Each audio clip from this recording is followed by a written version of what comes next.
Forward caps and Sevan with no hat. Bam, we're live. I apologize I'm late. I have this routine that's like really strict down to the minute, Mr. Sprague. And I washed my butt twice this morning. Normally I only wash it once. Are you sure it's that? I think you got caught up looking in the mirror at that awesome shirt you have.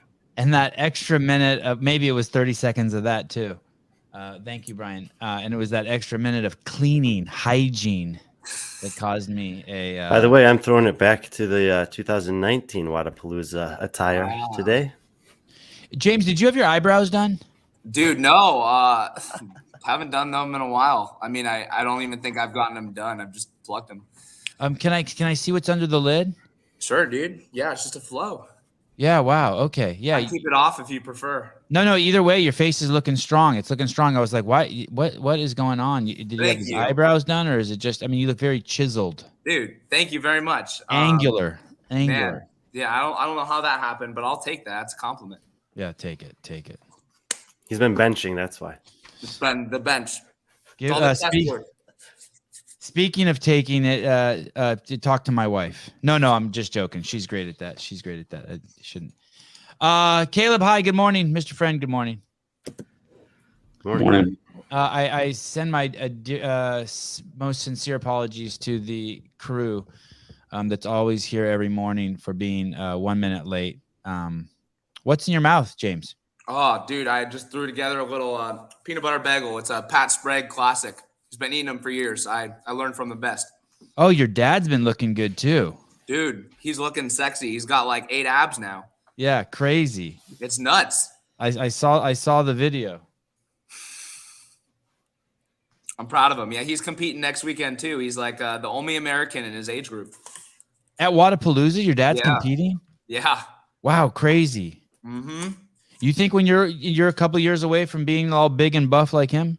Dude, I literally just talked to the lady who was dry needling about this, that like my frame is not his at all, but I think he was skinnier when he was my age too. So like I have potential to hopefully grow into that.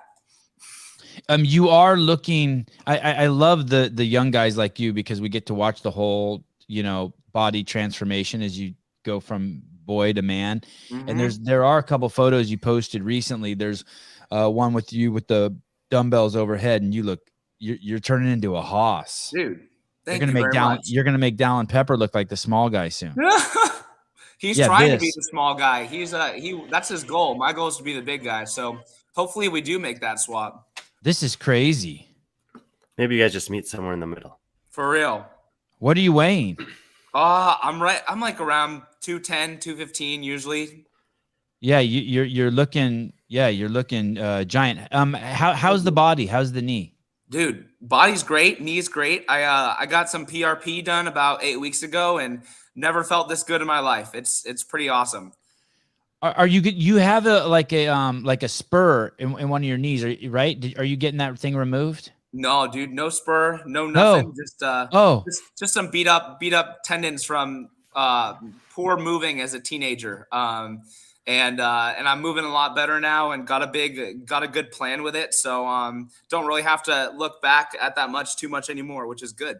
Oh, bitchin'. Congratulations. Wow. Thank you. Yeah, it is. Yeah, bitchin'. competing healthy is huge. It is. It helps a lot for sure. Greg Glassman's in the comments. Oh no, Clegg Glassman. My days are pretty free since I saw you, asshole. Where are you right now? What is your dad visiting you in Florida? Are you in Florida? I just got back to Florida. I was back in the Pacific Northwest, Washington/Idaho for 3 weeks over the holidays, and now I'm back here and gearing up for whatever comes next week. And you brought your dad with you since he's competing? No, he'll be on his way next Wednesday. We got a little Airbnb together, and my brother's coming out to be our pit crew, and should be a fun time. Oh, he's not there in the room with you right now? I thought the way when you said his name and you looked around like he was in the room. No, not at all. He is he's back. He's traveling all the time. He was just in Hawaii. He was in Idaho with me. The guy lives the dream. It's awesome. I saw that video. Your dad's sells insurance. He has an insurance company. Mm-hmm.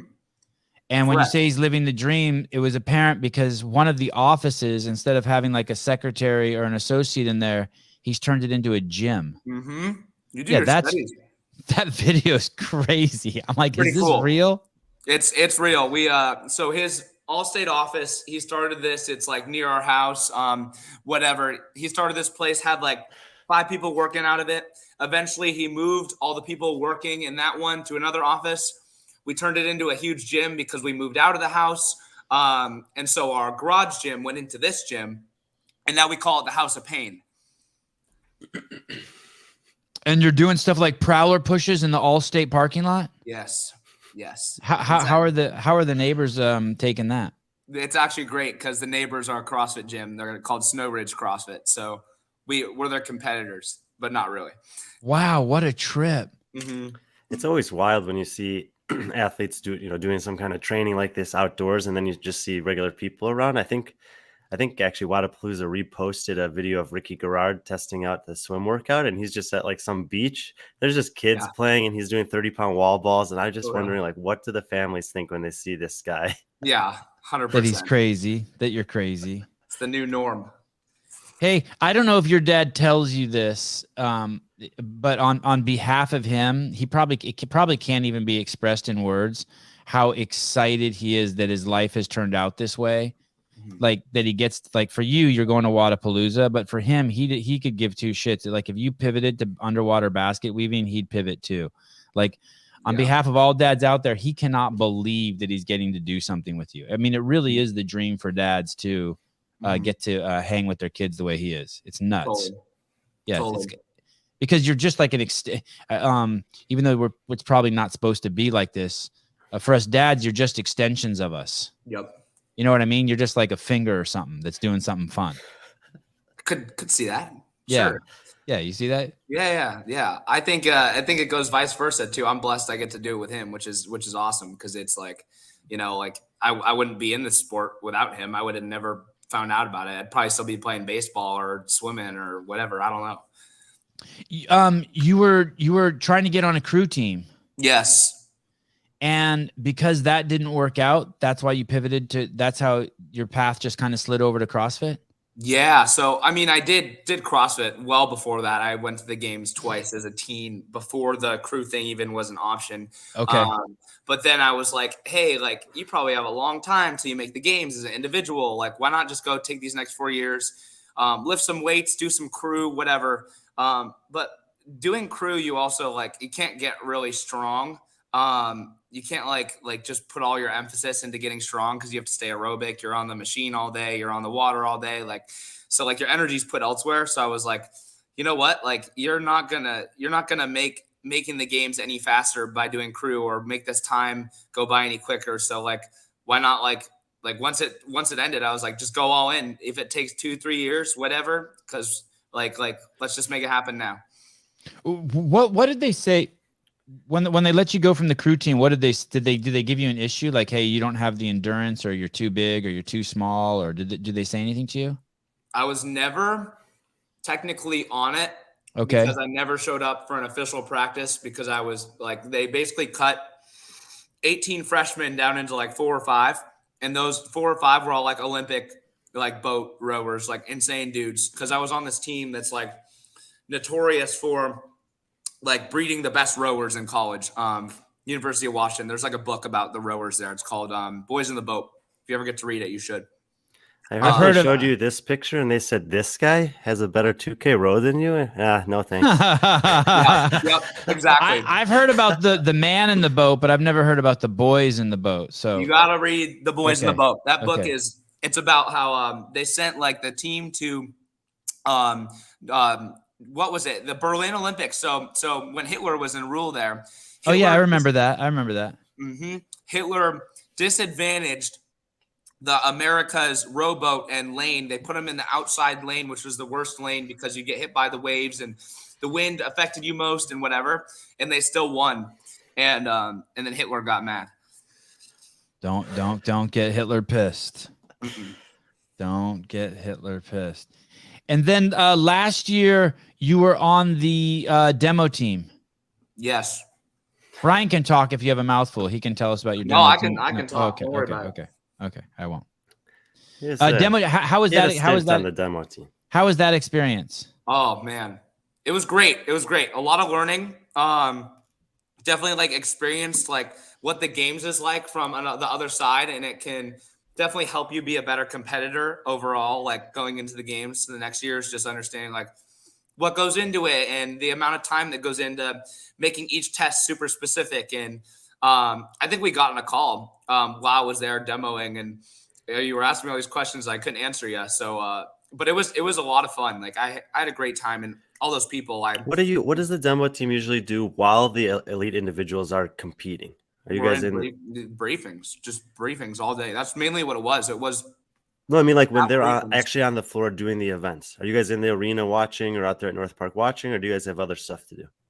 Half the time we'd be in briefings or doing little tests that are like fixing the next workouts, or we would sometimes get to watch, which was really cool.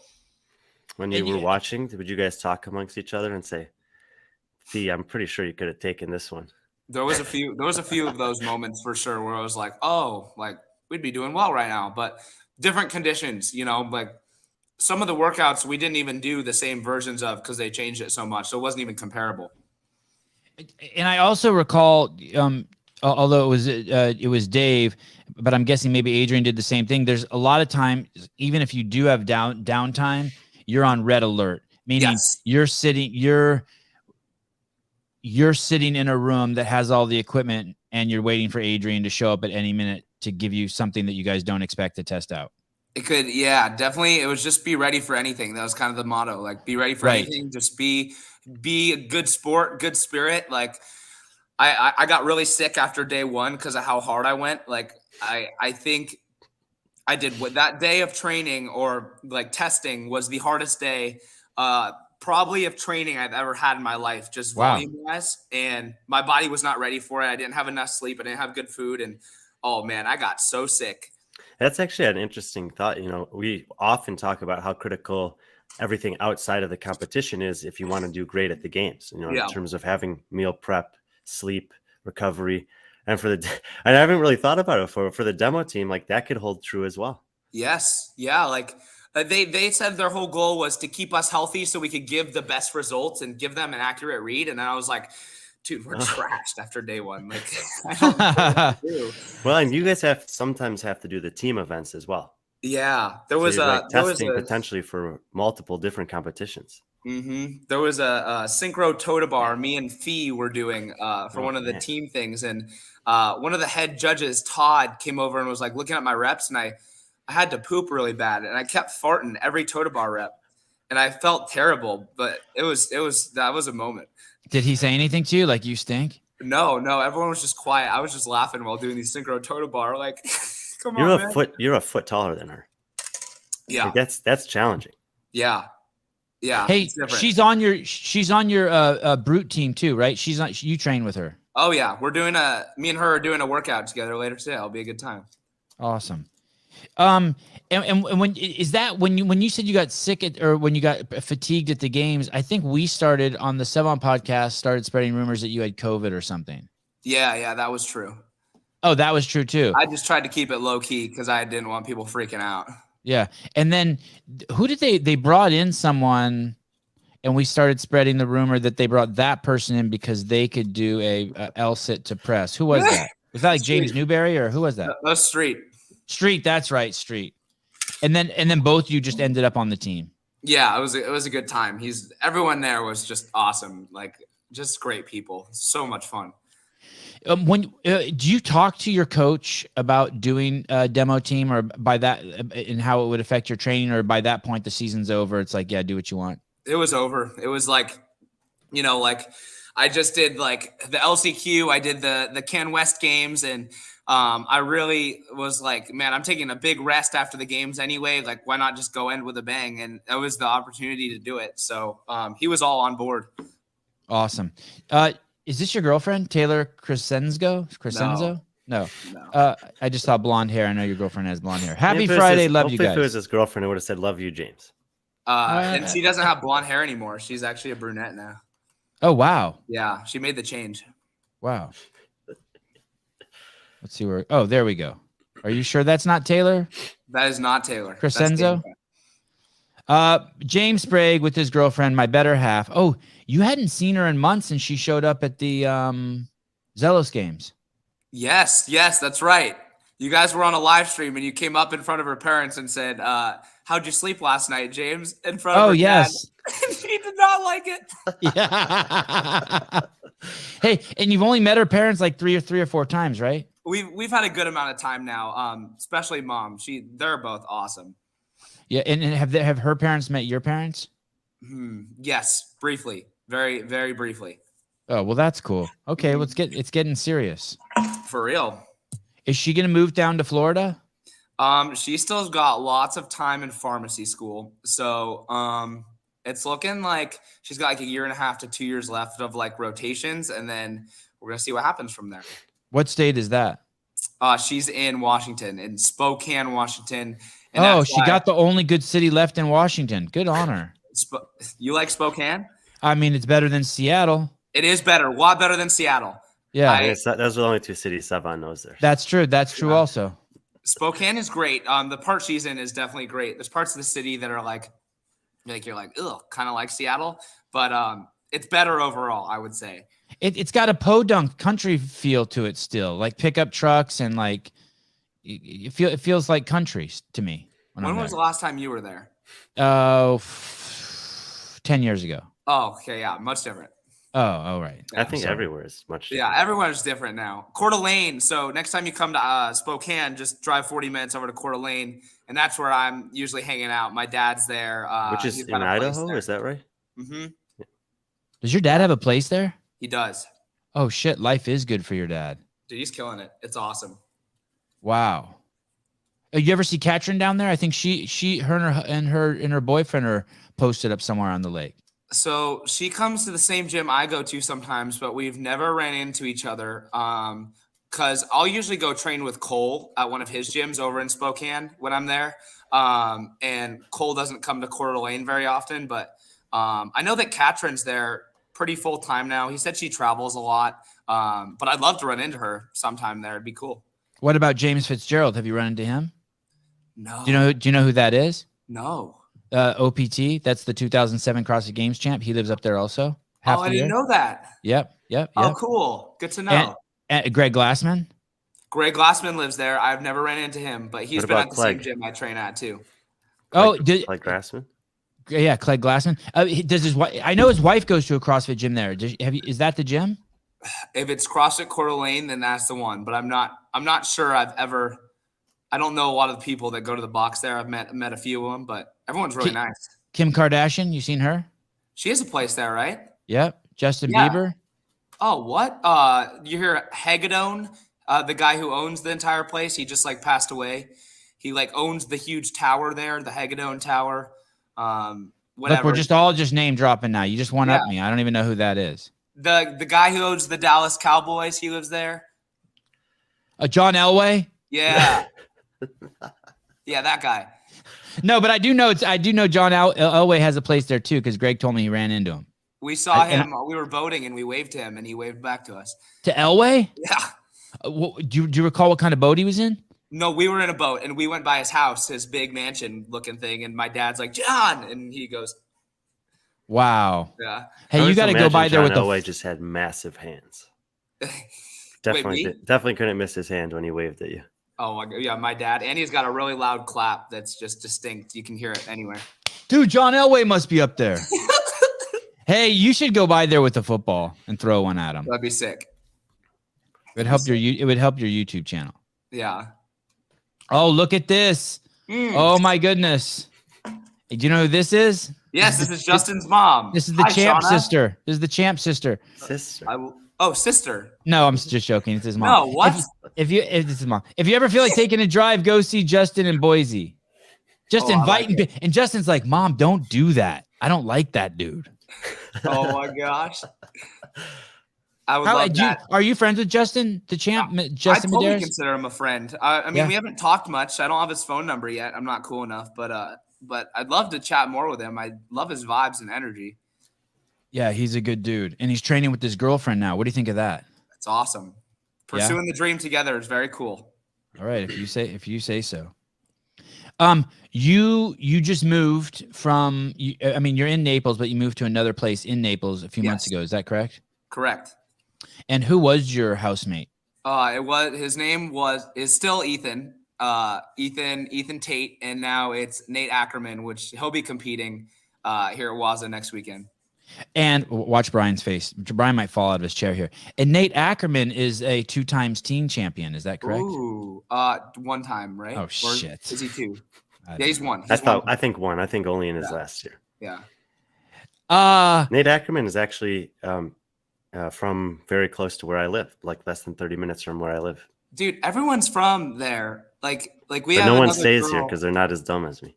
Yeah. Because Fee's from there, Nate's from there. I think this girl who's moving down here, she said this on the last podcast. This is really funny. My future son-in-law. Is he with Kat's daughter? I don't know. I don't know the story behind that. She might have to tell us more. She either is or she's trying to manifest it. Right. It's cute. But yeah, everyone's from Ohio. We have this girl moving here. I think she's from Ohio. Her name's Jessica. Yeah. Who else? The Harper. Some girl named Jessica. She's awesome. She's gonna do well here. That's what James and I talked about. He would say some girl named Jessica so that his girlfriend doesn't think that he knows who she is. And I would say it's Androsic, and I'm supposed to know who she is. Oh, nice. Well we done. Planned it. We did that, Brian. Well played. Sorry, I screwed that up. She is wishing Clydesdale Media. Dallin Pepper vouching for Nate Ackerman. Nate's a good dude. I'll tell you this about Nate Ackerman, by the way, please. because last year he was only 18 years old. It was his first year out of the teenage division. And when I was working at the morning chalk up, we would do these young guns picks to watch. I think that way back in one of the early iterations, Tommy actually chose Dallin Pepper as one of his picks. I think we actually picked James last year as one of our guys to watch. And I reached out to Nate and I asked him, I said, I'm considering picking you for this. And at 18 years old, I was impressed with his response. He said, I think, like, realistically, I'm 2 to 3 years away from even having a chance, which was kind of like, I think that that's a pretty mature perspective for someone at 18. I think that, it's James, you can maybe speak to this, like, coming out of the teenage division, if you've won it or done well, you can feel like you're king of the world. You feel really good, very fit, young, but it's a long way. It's a long road to get to that same level in the elite division. Dude, he was literally just sitting in the kitchen yesterday and he's like, I don't like signing up for a competition knowing I'm going to lose. And I was like, yeah, man, get used to it. James, yeah, but I love it that he did the qualifier and he'll be out there. I mean, this is a good opportunity for him and for men in general. They have to just understand that it's like a 2 to 4 year delay relative to women of a similar caliber. But he is in that kind of gray area right now, but he's got to go out there and see. I mean, he'll do well on some events. He'll learn from some events, and he'll go back and have a lot of stuff to build upon having done this competition. I'm very excited to watch him and Emma most, just them two. Like Nate, this is his first time being on the big floor, and Emma, it's her comeback. Like everyone here gets to compete, which is awesome in some way, shape, or form. But it's this is Emma's comeback. Yeah, it's pretty cool. Wow. Is she going individual or team? She's going indie. Wow. We should reach out to her and try to get her on. Wow, that's fucking awesome. Mm-hmm. James, on this subject, if you were talking to the 15, 16-year-old version of yourself, do you have words for him? What do you say to the 15, 16-year-old guys who are hyper competitive that maybe you wish someone would have said to you? Enjoy the moment. Always caught up in what's next and what's coming up and how you can do better in the next thing. Like, hey, like just enjoy what you're doing now. Like take one day at a time, because I think as a young kid, you look forward to all the things you can do when you're older in CrossFit and all the opportunities that come with that.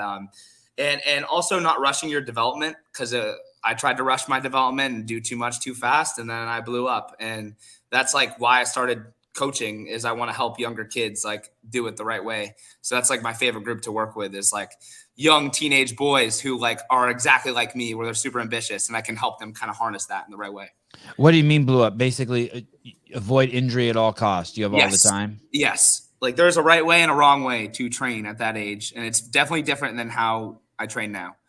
What do you think about this? I thought you might go this direction. Learn to move well, then learn to move fast. Yeah, 100%. That's CrossFit summed up. But the thing is, and tell me if I'm mischaracterizing this, you're young, you want to go hard, you have the energy, you're willing to push through fucked up positions. Is it enough just to, I mean, it's like just don't do drugs. And it's like, what? You know what I mean? Is that enough? Is there, how can we emphasize that more? That, hey, don't lose your work ethic. Like, is there some sort of movements or something that, hey, if you have extra energy, you should put them here. If you want to do the extra training, do it over here. Do not every day be out there trying to set a deadlift PR. Totally. Yeah, I think that body work, you can always do more of that. Like stretching, rolling out, all the good stuff. Sleep. Boring. More. If you can get a teenager to see sleep as helping their career, they're winning. Like Dallin was great at that. He was great about at a young age getting good sleep. And I was like, oh, frick that. I'm going to bed at 3 a.m. I love the late nights. And that's why I'm not as strong as I could be today. Who knows? But the extra stuff teens can be doing is like body work and sleeping more and putting more into their diet. Most teens have the problem of just not getting strong quick enough because their bodies aren't ready to do that. So eat more, support growth, like simple stuff. There's not a really complex answers there. Diet, sleep, body work. Yeah. And if there is there any movement you can't do too much of? What about just run? You can definitely run too much. You can. Yes, okay. Definitely. My brother's a runner. When they add mileage, I think they add maybe 1 mile to 2 miles a week when they're trying to really peak. Like say they are on a 40-mile week. The next week they'll do 41 to 42. The next week they'll do 43 to 44. Like it's not like they take crazy jumps. And they're professionals. Like he's a college runner. It's all he does. You're getting a new housemate. Why did you switch housemates? Why did I switch housemates? My other one wanted to move home. Oh, okay. And so, but you will be going back. I guess going back, Florida is home for you. That's where you're going to start training. That's where you're going to be doing at Brute, the Open, quarterfinals, semifinals, yes. Preparing for the games, the whole shebang. Yeah, dude. I've been here the last almost a year now. I moved last year during Wodapalooza. I moved over here right after it was done, and now it's all weird because I'm like going through it again, but I live here this time.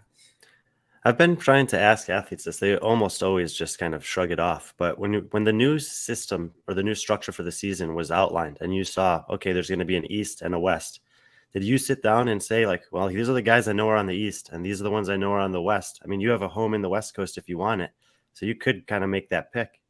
Yes. I think that whether the field's stronger in the East or West, how the system is sounding, that the spots are going to be allotted based on that. So like, I'm not worried about it. I'm going to show up. I don't care who's competing there. Like I'm going to show up better than I've ever been and be ready for that. Yeah. I think that is kind of the way that the athletes have to think about it is, well, I can't worry about the field. Where's the place that I can excel the best? And if you think that's in Naples with Matt every day, then that's an easy choice, regardless of what the distribution of athletes looks like. Correct. Do you train with Dallin at all? Every time I hear Dallin's name, it only comes out of Danielle Brandon's mouth. Like she's like got the monopoly on him as a training partner. They definitely got to do a lot together during the game season because they were the only two ones going to the games out of all of us. But no, it's me, Dallin, Fee, and Danielle every day. We usually start around 11-ish. We'll go from like 11 to 2, 11:30 to 3, whatever. So yeah, I'm in there every day with him. He's my boy. And how new is Fee to the group? Is she the most recent addition? Yeah, she got here about 2 months ago. And when you watch someone like Fee, it looks like from Danielle's Instagram that her and Fee are hitting it off. But when someone like Fee comes in, do you and Dallin stand back and it's like dropping like a Pepto-Bismol and a Coke? Like you're like, okay, let's see how this works out. No. We love Fee. She's awesome. I think that I know you might love her, but she got to deal with fucking the person that is Danielle Brandon. Dude, I think that everyone puts Danielle on this pedestal, which yes, she's done amazing things, but she's just a person at the end of the day, which is like she's just an awesome person. So it's like, you know what? I think that all of us see each other as equals, and like we don't we don't try and like have this hierarchy like ever, which is awesome. And I think that it's just like we all bring something to the table, and like we all have laughs, and there's times to focus, there's times to laugh, and but I'm happy that they have each other, because I think having like someone in your age dynamic that's the same gender and to train with is just a lot of fun. Like I love training with dudes that are between 18 and 22, and I'm sure Danielle and Fee say the same thing. They love training with like each other just because the age, and they've been through similar stuff, you know, like. Well, it's good for Danielle too. I think I think it's good for her to have a girlfriend. Totally. Yeah. But you know, I didn't mean to say that she was on a pedestal, but that she's a bit of a cactus. You know what I mean? Like you hug her and you could get a thorn in you or something. She could be a little bit of a porcupine. Dude, I haven't seen that much. Like she's always been really, like she's always been really nice in our sessions. Like obviously, like we all have our moments where we're like mad at a workout or whatever. But dude, I've never seen her as a cactus, bro. Or like a palm tree. Just a wow. Somewhere you can just kick up your feet and just get some shade. She might drop a coconut on your head every once in a while, but all right. And those are the things that we always focus on. That incidental coconut that could fall during a storm. What you posted the 606 row, absolutely insane. And then is it after that Jason Hopper was trying to steal your thunder? Did he see that and then? Is that what happened? Yes, that's exactly what happened. And I can't wait till we do it on game day so we can go head to head, because it'll be fun to do next to him when we push each other. I think we could both go sub 6 if we did it next to each other. Would you want Roman to be there? He'd make us look silly probably. Really? These guys. Dude, guy is a great rower. He's huge. But you're a great rower. I am too. I think that it would be very close. I think that depending on the time and the place, and the season, like it could be a great race. You know, the thing is at those times, like 2 seconds is a massive. It doesn't look like much on paper, but the difference between a 6:02 and a 6 minute is huge. It is huge. It's a lot more energy and a lot more commitment from the start.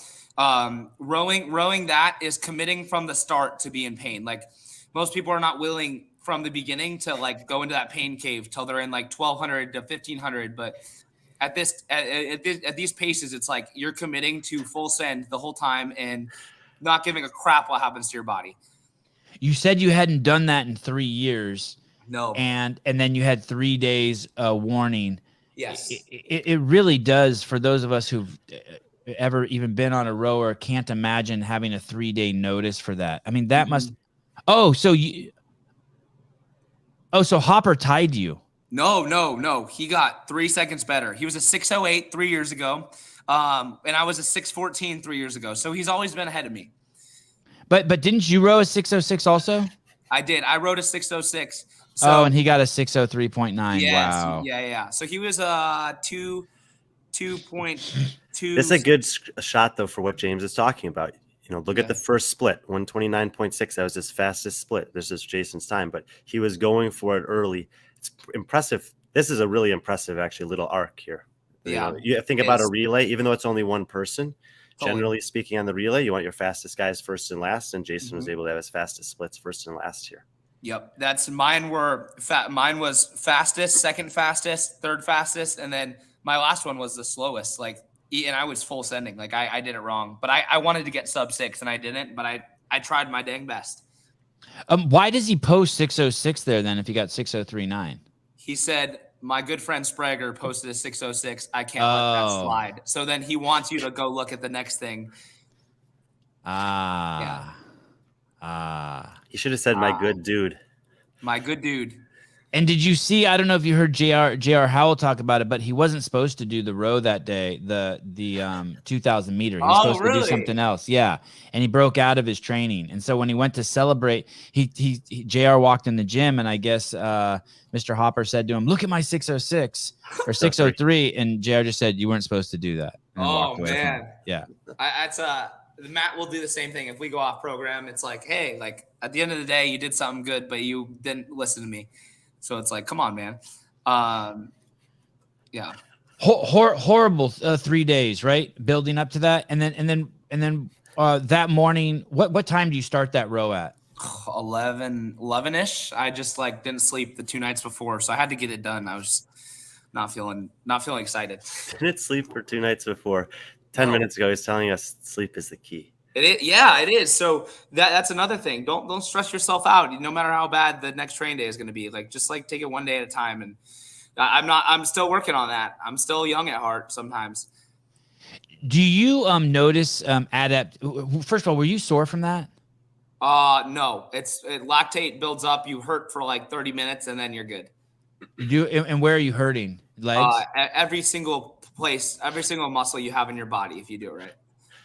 Wow. And then do you notice adaptation right away? Like within a couple of days, are you like, wow, I fucking feel something from that workout? You feel like you don't want to get a rower on a rower for months. That's all you feel. Wow. It scars you emotionally, mentally. Yeah. It's just not fun. It's like it's fun in a sense that you're breaking your best and you're giving your all and you're like doing something you didn't think was possible. But when you're in that moment, like it's not fun. Like it's fun after knowing like I'm done and it's a big relief. But like I wouldn't argue that like most CrossFit workouts that really hurt, like people are just like really enjoying it in the moment.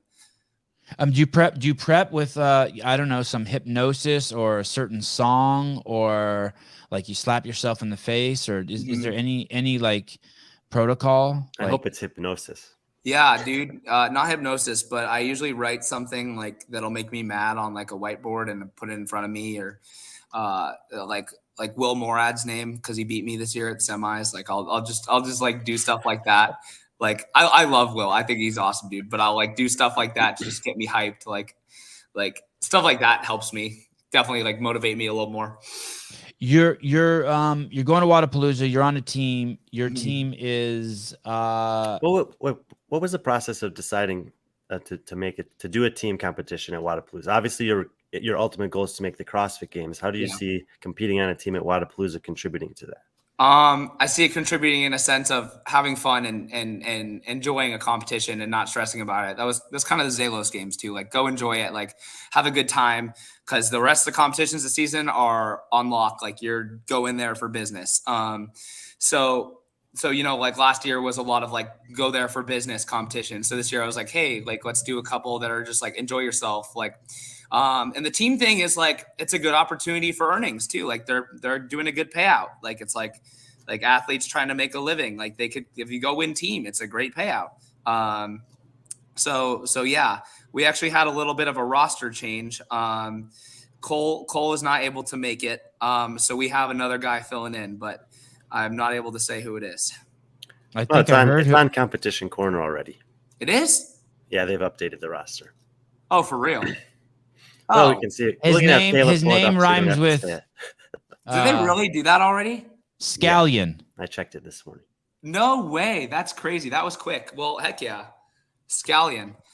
Was it hard getting Dallin to jump on board? Bro, I couldn't do it. It was all Jason. I had no way of convincing Dallin. I don't think I had any influence on Dallin. I think it was all Jason. What if you couldn't find someone? What would you guys have done? We had a couple dudes that we were. Phil Toon? Was Phil Toon an option? We would get like we. That would have been awesome, dude. That would have been awesome. That would have been sick. Pull up in the Jordans. That would have been real cool. Wow, it is updated. Let's go, good dudes. Well, there you go. There you have it. Come on, I wouldn't mislead you, James. Dude, that's crazy. I'm hyped to see that. Hey, that means Hopper just hacked in there, and Dallin hasn't said yes yet, and Hopper just put his name in there. Called Dylan, and oh, that's awesome. Yeah, so it'll be cool. I think that we're all really good friends, and like we have so many laughs, like individually together and like as a group. We haven't hung out much in a group, the three of us, but I am so stoked for what's to come from this. Is Dallin the shortest one of the three? Yes. Yeah, make sure he remembers that. That's crazy. Hey, that is special. It's like it is special because you guys are actually gonna have fun because it's gonna be just hanging with the boys, right? I mean, it's kind of perfect. Mm-hmm. Yeah, although if Cole would have been there, you guys would have got to glean a lot of experience from a pretty gnarly vet. 100%. Yeah, dude, he's amazing. He's got a lot more years ahead of him too. Edouard Edward Mao. Ask Oh, James Ed. how many Instagram accounts he has. How many Instagram accounts do you have? Too many. I think 6 or 7. Oh, how come? Just for your different, like for your business and for your personal and. Oh, dude, no, more than 7. I made Spraggers with like 3, 4, 5, 6, 7 R's. So I have like a Spragger with more R's, and like I say, the more R's you get, the more edgy Sprager gets. So like I had like a Spragger with 6 R's. I had like 5 friends Oh, following. and that account's really edgy. The one with 6 R's is really edgy. Oh, it's pretty edgy. He shows the picture of his pinky toe after he subs it on a table in this apartment. Mm-hmm. If you want to see that, you have to go to 6R account. And then I got like a TikTok that I had to make private because I realized that like CrossFit influencers are starting to use TikTok, and I use it for anything but influencing. Oh, I'm gonna have to follow that. What's that one called? I didn't even know you could do private on TikTok. Actually, I don't even do TikTok. Yeah, I just use it for like I just be silly on it and do stupid stuff that like I'm just like, why not? Like not anything dangerous or whatever, but I'm just like let's make a stupid video of you doing this stupid dance or whatever.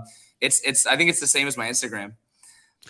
James, if a team triathlon rolled out of the hopper at Wodapalooza, one person runs, one person swims, one person rows, you, Jason, and Dallin, who's doing what? I run, Jason rows, Dallin swims. Think they'd all say the same? Yeah. I always thought that would be a cool event. Yeah, that'd be sick. I would love to see that. I mean, they have to use machines somehow. Like when are they going to come in? But they did it last year for teams too, so I don't think they could do it this year. Right, but wasn't everyone doing a little bit of everything on that? Yeah. It wasn't just split up one. I did a team triathlon when I was in high school. It was biking instead of rowing, but it was fun. That's awesome. I would love to do that. I think I've done a team try with my brother and my dad before. I did the swim, and that dude, it was really hard because it was a really long open water swim, and I did not have a wetsuit, and it was gross. Can you guys win? It's cool because then you get to see everyone kind of excel at their best thing. But yes, you still need someone that's good at everything. Totally.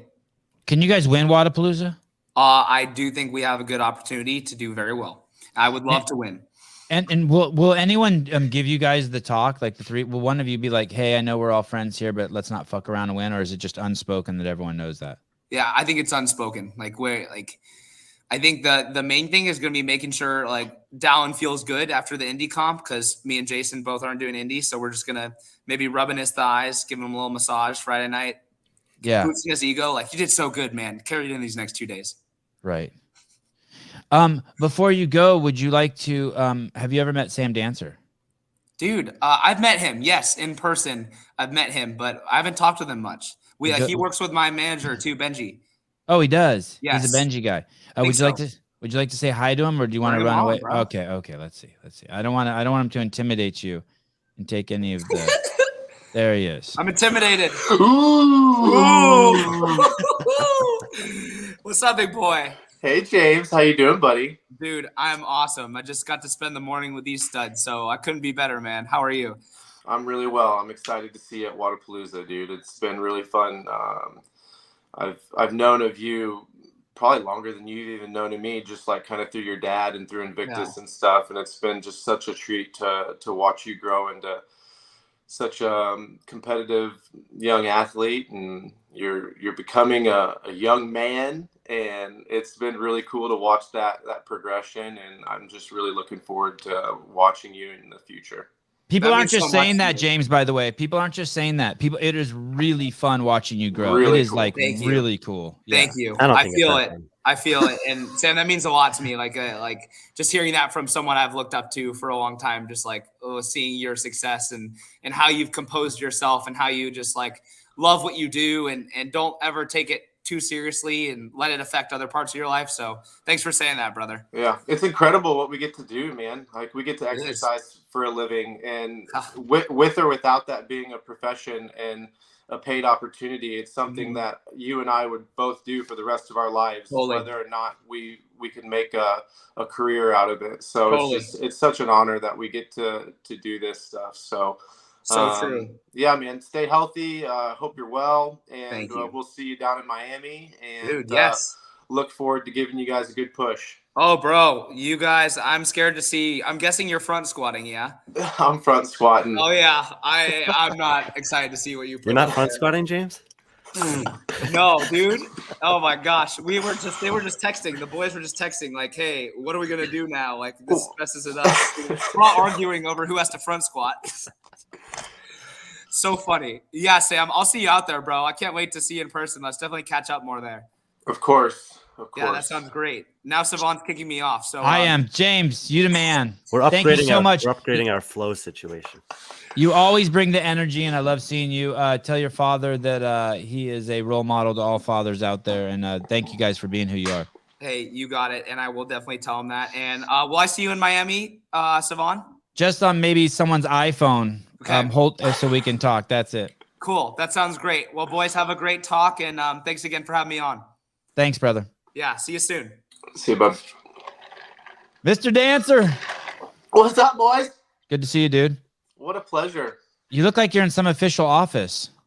I have an office. I don't frequent it that often, but we got some kids over this morning, so the house was a little loud. So It looks like a little bit of like a war room. Is there a printer in there? I don't know that we have we have a printer here. It's in another office. Oh, okay. You're going to Wodapalooza. What are you doing at Wodapalooza? Just team. Just team. Yeah. So, and it's going to be a interesting experience. You know, I'm just coming off of that bicep surgery and 19 weeks ago. Yeah, never had a surgery before, so it's been, you know, kind of uncharted territory for me. So I haven't quite pushed it like it'll get pushed at Wodapalooza. So, Can you tell us about the surgery? Can you point where on your arm? Yeah. So you might be able to get a little shot of, let me move my camera real quick. Thank you. I appreciate it. So let me see there. You getting that? Yeah. Yeah. So they went in right in the crack. Yeah, it was supposed to, you know, in an ideal situation, it was only supposed to be like a 1 to 2 inch incision. It ended up being about a 4-inch incision because they had to go up into my arm to retrieve the bicep. That way. Yeah. So okay. Not good. It was worst case scenario on all accounts with the injury. Unfortunately, it got misdiagnosed at the games. So it went. Ideally, you should be getting a tendon repaired immediately. And there's about like a 4 to 6 week window where you can still have the opportunity to reattach it. And we were pressing up against the 6th week on that. And that because of atrophy, you were. Can you? I'm making this up in my head, but you were told it was a tear and it was actually a complete rip, and therefore it recoiled, or no? I was told it was a like a mild strain, and okay, and that was by a couple. And let me preface this with I don't blame any of the medical professionals that were assisting me during the CrossFit Games that were under CrossFit's name and or people that I had helping me outside of CrossFit. They did a wonderful job caring for me and doing everything that they could to get me onto the competition floor. And I admire that. As an athlete, like that's what I want from the medical help. I want them to do everything that they can to get me back on the competition floor. But with that being said, they misdiagnosed it, and told me that it was essentially going to be up to my pain tolerance, and how well I could handle that in regards to competing. But like deep down, I knew something was wrong because my arm wasn't working. Like I can handle a little bit of pain. I've competed under some pretty significant injuries in my past, like back in 2015, maybe I competed with a broken ankle. 2016 competed at the games with a fractured fibula. Oh my goodness. I'm no stranger to like competing with some pain. But this was just, it was inoperable. I couldn't even pick up my coffee. What was the movement that caused it? What were you doing? Dude, I jumped up to hang from a pull-up bar. Oh, wow. So and so basically there's something in your arm here that broke and then it recoiled that way. Yep. And then it started to atrophy because you didn't get it done long enough. So they had to cut even further up to be able to grab it and reattach it. Yeah. So the retraction wasn't necessarily the major issue. It was the degradation of the tendon without it being attached to like your body. So at the bottom of the bicep, toward the elbow, is where that attaches into essentially your forearm. And that ripped off, shot up into my arm, and the tendon was essentially just like, it doesn't get fed when it's not attached. Is that what you mean? Yeah, it's like it starts atrophying and dying, and so it makes it more difficult to get this like dead tissue essentially to reattach to the arm. So it was we were against the clock on it. And, Sam, I had a bicep tear repaired and it was stronger at competition 6 months later. I used the endo button method. Yours was worse, it sounds like. Mine was cut within 10 days.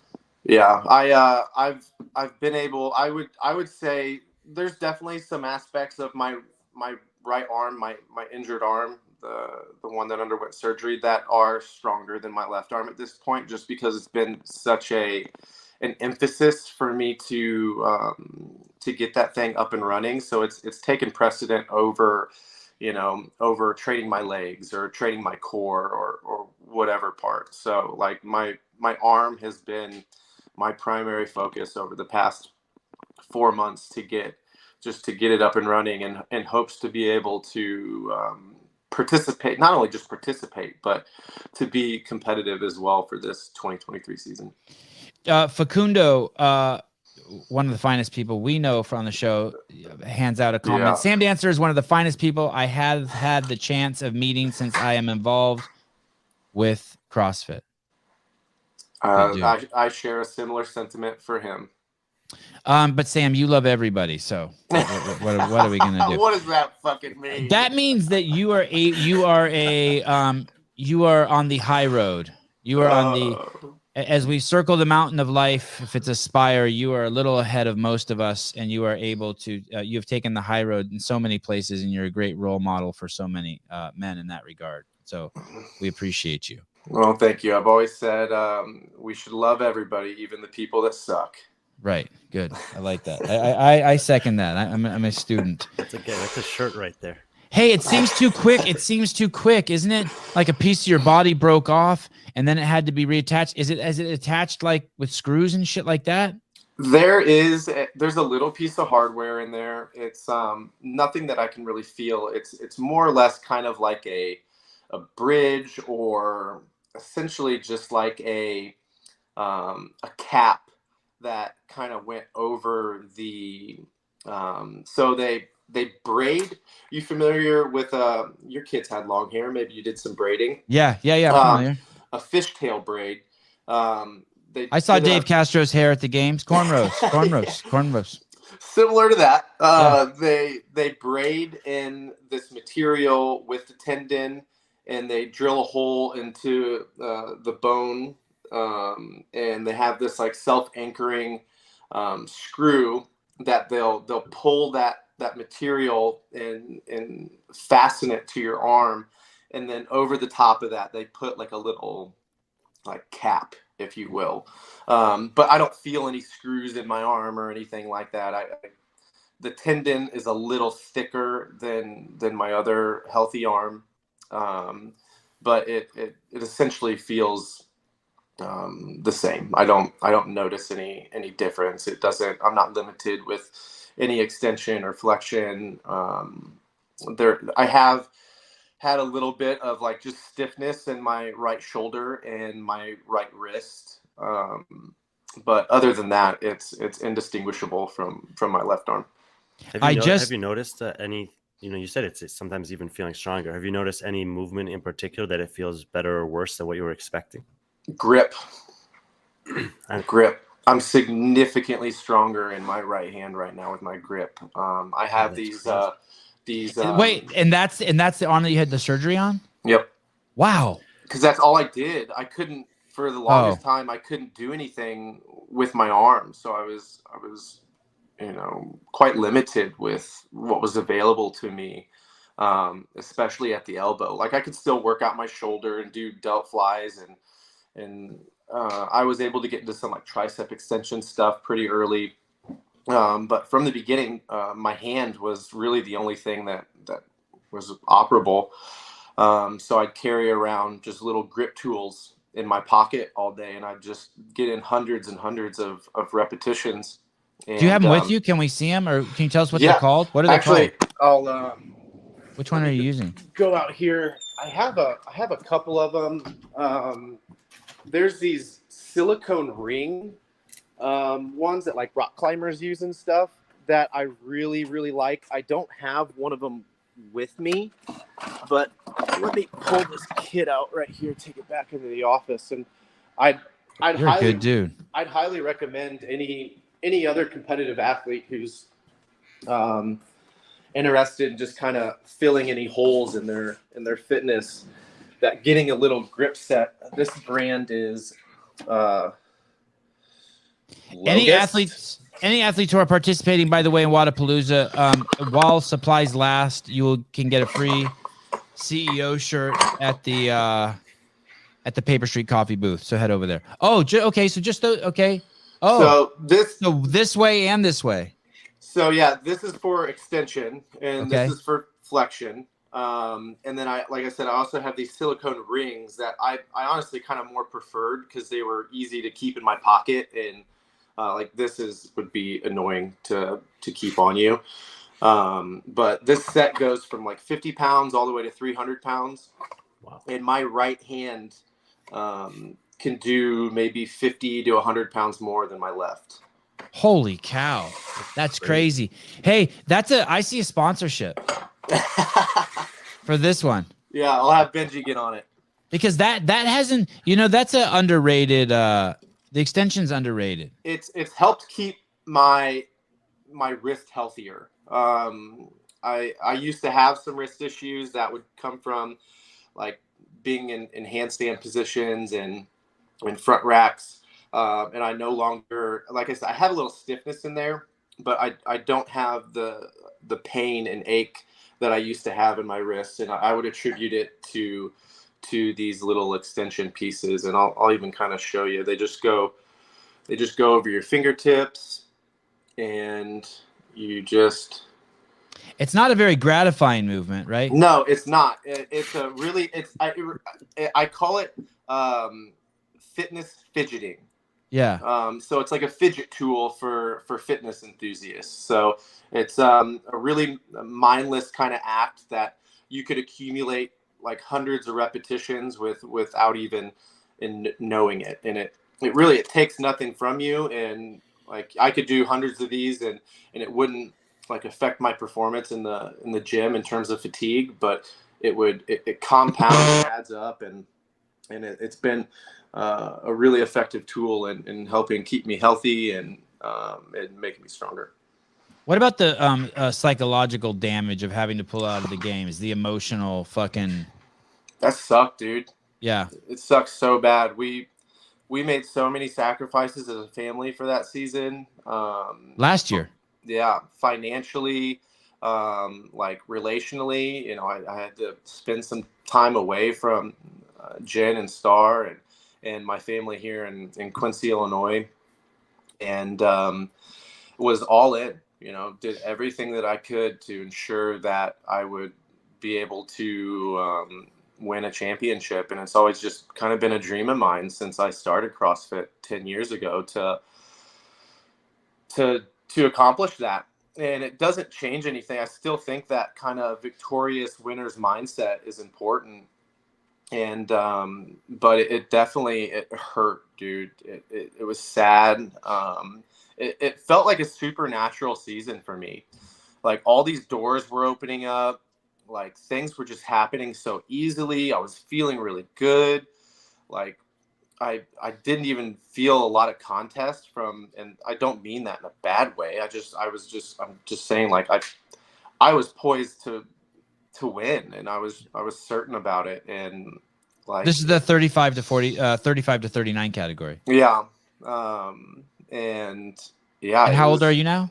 I'm still 35. So I'll be 36 pretty much when the games roll around. Will you try again? I'm still kind of up in the air with what direction I'm going to take.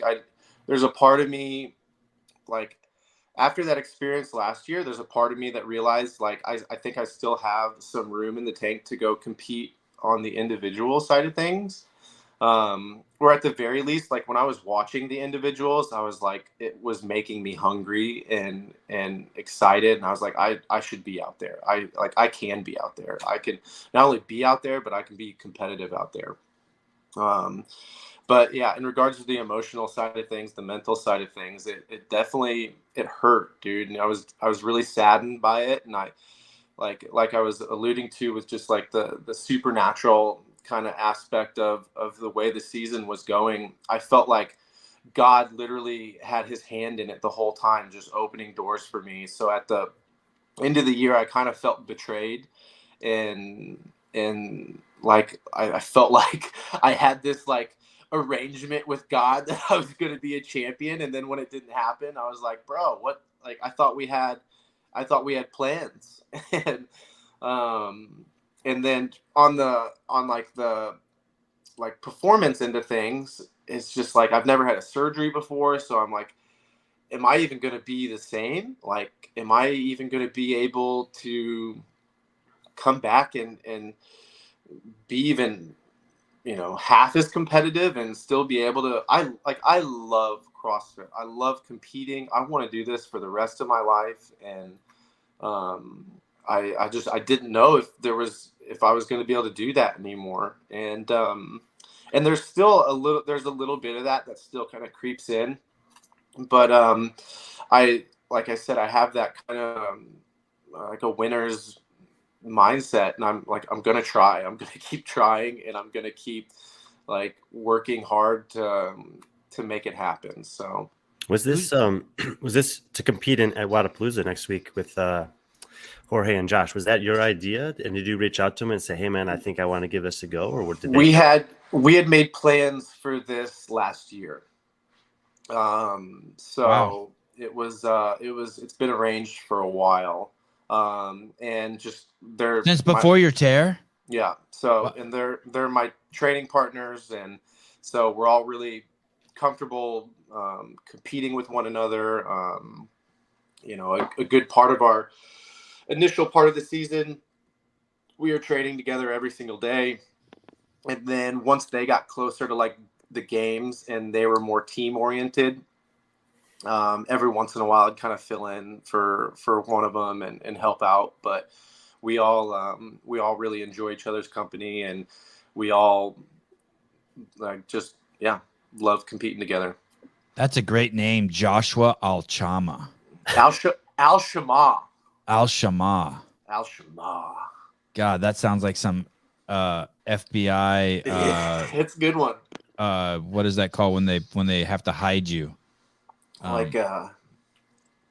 Witness protection program shit. He looks like he could be in a witness protection program. Facundo is saying Sam promised me that if Rich was going Masters, he would go Masters again. I think I still stand by that. Yeah, I still stand by that. If Rich plans on, and it's like, and Elijah Muhammad, I just learned that he's going to be doing the Masters stuff. So that's cool. That's another thing that has kind of helped maybe me mentally just relinquish any hopes and dreams about competing individually again, and just kind of accept the fact that I am getting older, and the Masters division is probably a more appropriate place for me to be.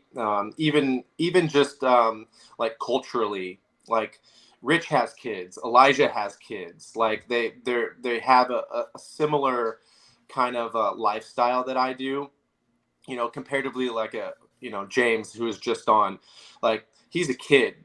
Like we don't have the same lifestyles. And you mean Hobart? Is that who you meant when you said James? James Sprague. Oh, Sprague. Oh, okay. Sorry. As soon as you said kid, I just saw Hobart's face popped in my head. Yeah, that happened for me too, but I'm glad we clarified. Yeah.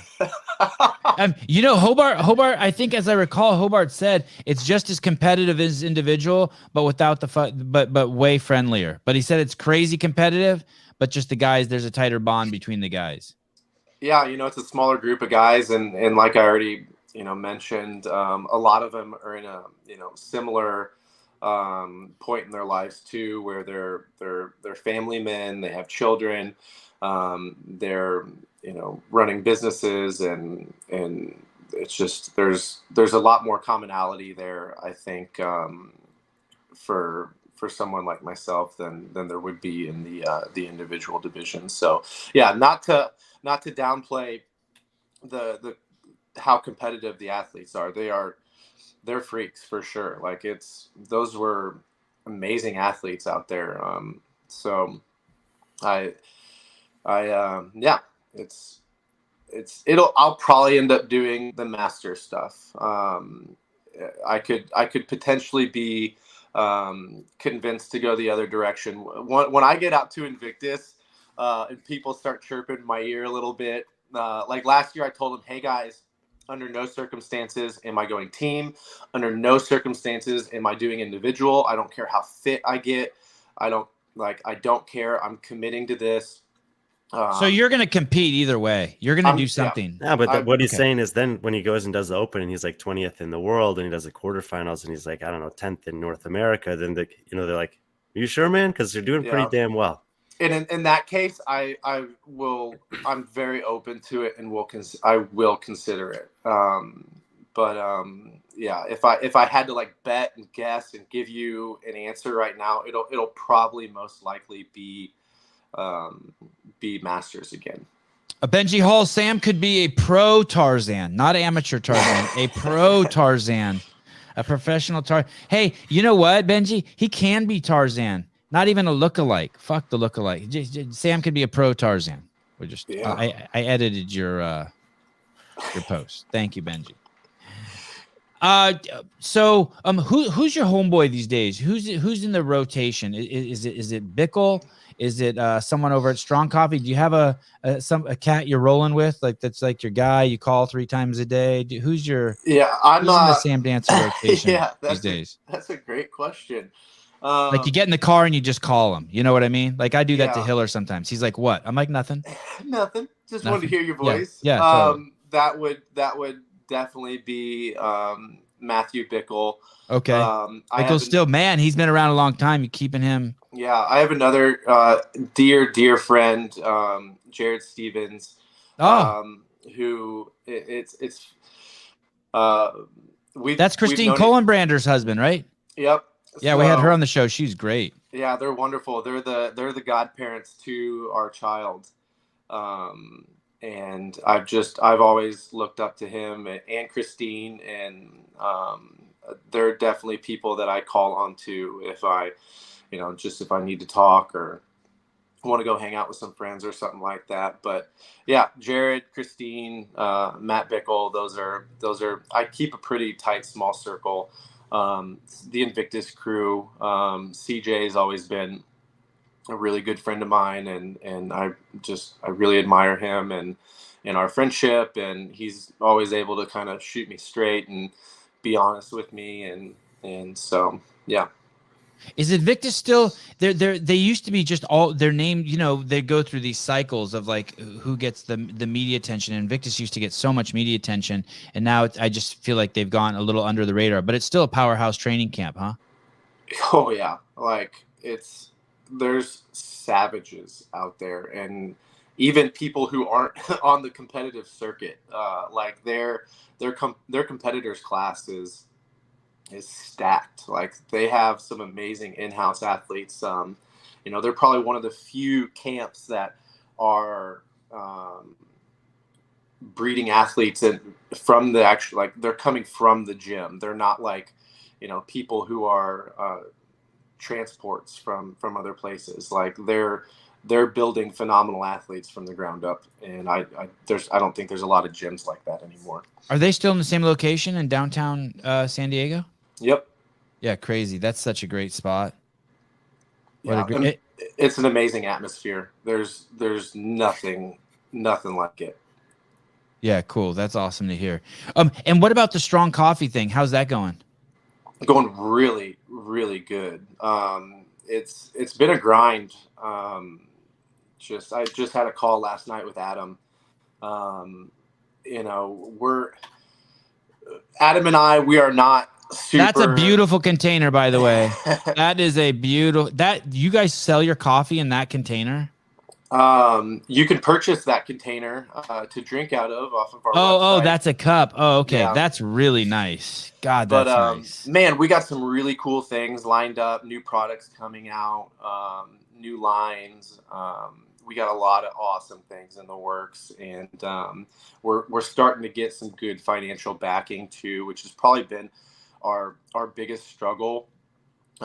Just Adam and I were a little financially limited, and we don't have the financial capacity to be just pouring all our money into this company. So it takes a lot of work, especially on his end, for fundraising and putting back into this thing to help it grow. But we're starting to kind of really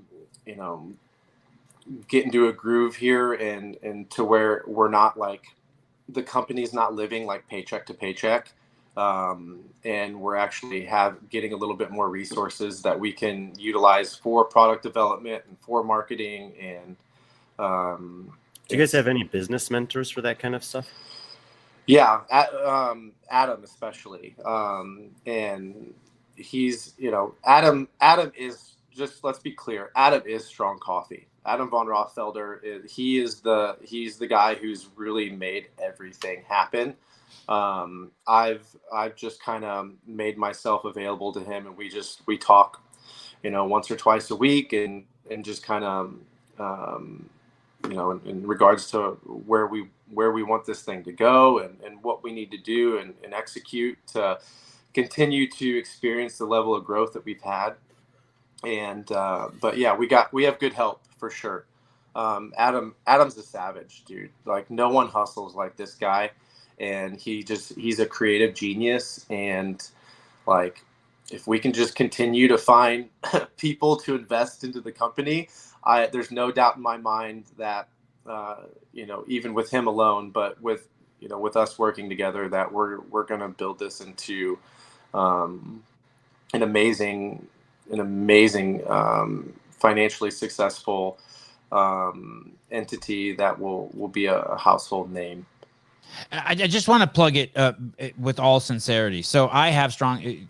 Gabe, don't listen to this from Paper Street. I have strong coffee at the house. I have the black, and then I have the cafe latte.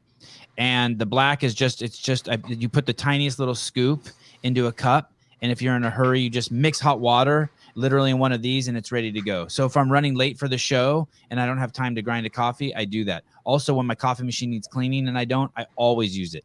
There is something significantly different about drinking that coffee than beans. I never get the jitters from it. It's just up, I stay up, and then I just come down real slow. I never miss it. And maybe that's the problem, because I never crave another one the rest of the day. And then the other thing is when I know, like, to treat myself to a really hard workout, I'll put a scoop of that latte stuff in that latte coffee you guys make, and I'll put it in a mixer with whole milk, and I'll shake it up, and then I'll work out for fucking an hour. Just go. Yeah. I mean, it is a really cool thing you guys have going. Yeah, thank you, man. The formula, it's there's no secret really behind it, but the L-theanine in it really helps kind of level off any of the jitters that you would get, and then we have some nootropics and adaptogens in there that are also kind of assist and help keeping you up for an extended period of time. And then we have and super fast to make. You're just ready. Just add hot water and you're good done. And I still like to make my own coffee. Like I have an espresso machine, but sometimes I need to clean it. Sometimes I run out of beans. So whenever I'm in a pinch and time is of the essence, and quality is always important to me. And as crazy as it sounds, even though it's an instant coffee, like you're going to have a hard time finding a higher quality coffee than what we're providing. And it's such a little amount you need. At least I need. I just use one little scoop, and I'm set. Podcast time. Thanks, Sevan. I really appreciate that. Yeah, my pleasure. You guys, I really like stuff. I drank the latte until I got pregnant. Can't wait to start drinking again when I'm done breastfeeding. Oh, BF. Okay. I thought that was you were saying that. No. I didn't know that you were reading that. I was like, wow. Yeah. I was just thinking about that too. When I pull stuff on the screen, you probably can't see it, right? No. Any more kids, Mr. Dancer? Are you using contraception? We are not using contraception. We never have. Okay. And so honestly, we never thought we could have kids. Oh, okay. So we were. I've probably shared this with you before, but it's a great young story. And careless. It's a great story. We made specific plans to not have children, and we had a sit down talk. We really wanted to be certain that like we didn't end up in our 40s and 50s and regret that we never had our own biological child. But we decided that wasn't really a big concern to us, and if we ever wanted to be parents, that we'd be more than happy to adopt. We had fostered in the past, and we really enjoyed that experience. So we had made it up in our minds that we would just adopt in the future if we ever wanted to. And the very next day, we found out we were pregnant. And if you want to hear a really cool story, but it's going to require me to talk for a while. Please. 1 year to the exact day that we found out that we were having a child, we were in the jungle of Peru. And while we were in the jungle of Peru, we were partaking in an ayahuasca ceremony. And during my vision quest, if you will, and I'll tighten this up a little bit. There's a lot more to this than this particular piece. I'm in another world. And this world is as real, if not more, than this experience right now. It's like, the only way I can explain it would be like watching TV on like one of those brand new 4K, 1080p, you name it TVs versus like one of the TVs you used to watch football on 20 years ago. Really pixelated. Like that's the comparison of this experience to like real life experience. It was high definition. I'm in another world meeting with these two individuals who are just elated that I'm there. They are so excited that I'm getting to meet with them and that I get to see where they live and it's a fabulous place. It's the technology and the decor were it was beautiful. Everything was made out of like precious stone and metals and all of their technology was like holographic, like interfacing equipment, and it just magnificent place. Toward the end of this little vision, they have something that they need to show me. And they introduce me to my disembodied, unborn child, Star. And they specifically said, this is your child, Star. What did she look like? Was it a baby? It was disembodied. So she was just I actually have a draw. It's not here. It's at my house. Just like a bunch of sparkly shit, like pixie dust. I'll send you a picture of. Okay. I found something online because I was so perplexed by this. I had to figure out like what the hell did I just encounter? Yeah. But I'm an art guy. I have an art background, classically trained artist. And so I drew a picture of what she looked like. And essentially it was just a swirling ball of light. Did it look like a Frisbee? A three-dimensional, like a spherical ball. Okay, I'm trying to help Brian because Brian only knows Frisbees, but okay. Hey, Brian, I'm a big disc golf guy, so we'll definitely have to hit the links sometime. This swirling ball of light, and we had the capacity to still like speak with one another in a way.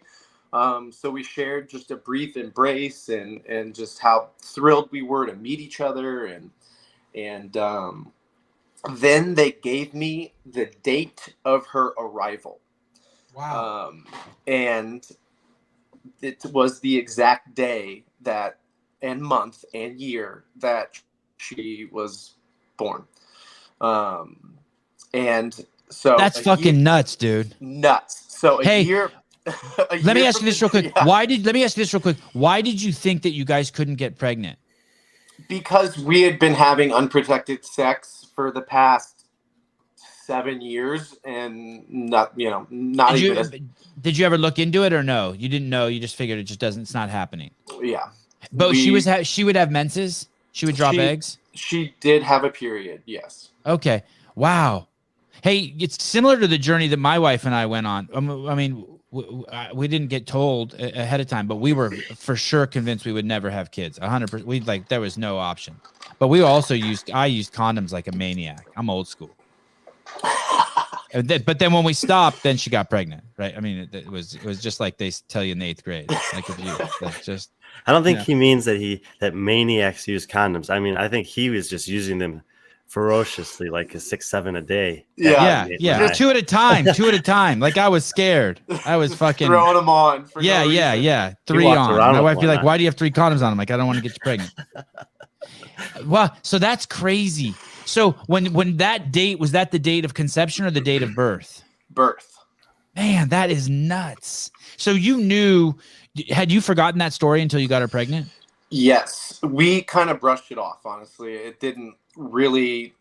It was honestly more confusing than anything. It didn't really provide us with a ton of insight. You thought maybe it was like a metaphor or something, or like something would be birth honestly, of something, right? I didn't even attach much to it. It was just kind of like, holy. Wow, drugs are cool. Holy cat, yeah, kind of. It's just like, dude, that was wild. Let's get the hell out of here. Yeah. And yeah, so, a couple synchronicities there. A year from the date of that vision, the exact day, we find out we're pregnant. And then we really didn't even start doing the math on it. But as it got we kind of started figuring out the due date, we're like, oh my gosh, it's the date. It's the date that they gave us. So a year to the date of the vision, we find out we're pregnant. And then the date that they gave us was the exact day, month, and year that they told us she was going to be born. What makes you think you're not going to have any more kids? If you've taken some precautions? We're definitely a little bit more mindful of where Jen is in her cycle. So she uses a thing called a daisy, which she takes her temperature with every morning. So that's cool. We're able to more kind of accurately track her ovulation, and we just avoid having sex during those times. So the old ovulation tracking. Yeah. So that we ended up with twins doing that. Careful. I mean, she warned me. She warned me I was just being careless. I fucked that one up. Literally. Yeah. Hey, that's and once they have one baby, it turns on the baby factory machine. Oh man. Okay. Good to know. She's ready. Yeah. They're not. How old are you, Sam? 35, you said? Yep, and 35. How old's your wife? She's going to be 39. Oh yeah, my wife got the twins when she was 39. They start dropping multiple eggs. Okay. Noted. And I think they sent I'm going to tell you this there's no what'd you say, Brian? His heart rate just elevated. Hey, and I think they start sending out from where I think that they start sending out vehicles down into the I don't know, wherever the semen goes to help the semen up at that age too. Like there's some weird shit going on down there. Yeah. They want to get pregnant. They want to get a pregnant. vasectomy. Don't do it. Viscosity. Don't do it. I'm really against it. One surgery already on the bicep. Yeah. I think I honestly kind of have a problem with it, just like spiritually. Like I don't, if we have another kid, we have another kid. Like right. Or two. And Jenny's a twin actually too. So you're really scaring the shit out of me. No, they're not fine, Janelle. They're not fine. My body, my choice. Oh gosh, I'm getting so worked up right now and like nervous thinking about any of this.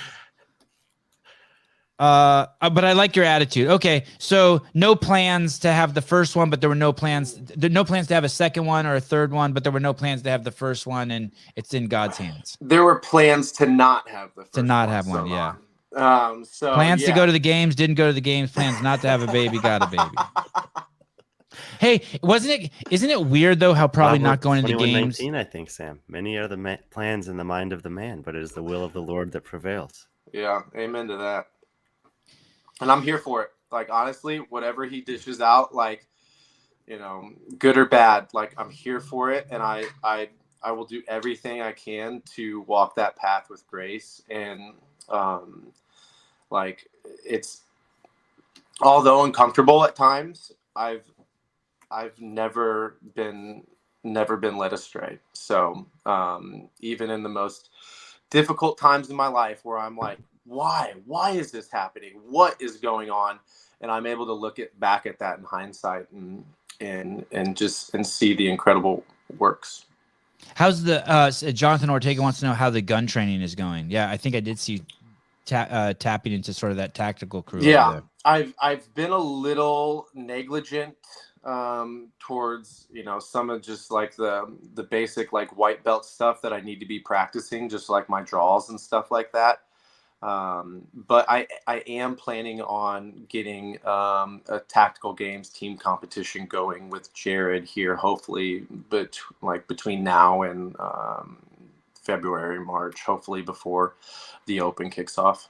And you had your perceptions regarding guns kind of all changed, like myself. Yeah, was a very, very anti-gun. Yeah, me too. Very, very much. Like not even open for discussion. Right.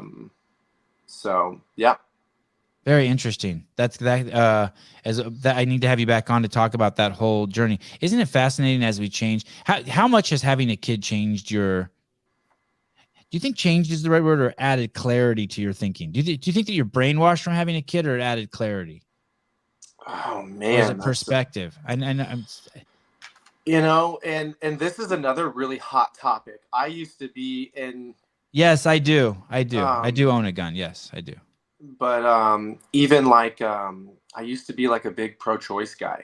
And me now too. after having a child, I can no longer subscribe to that.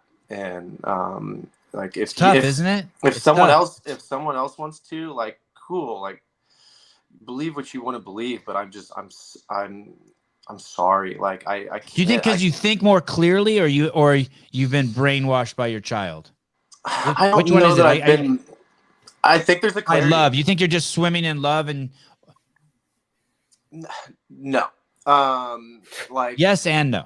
You're clearly swimming in love. I do love Star. It's been such a gift and a pleasure to parent her with Jenny and to be, you know, a steward for her and just to guide her and help her develop and grow and just nurture that. I've really enjoyed that process, and I'm honored and blessed to be her father and to be a parent with Jen.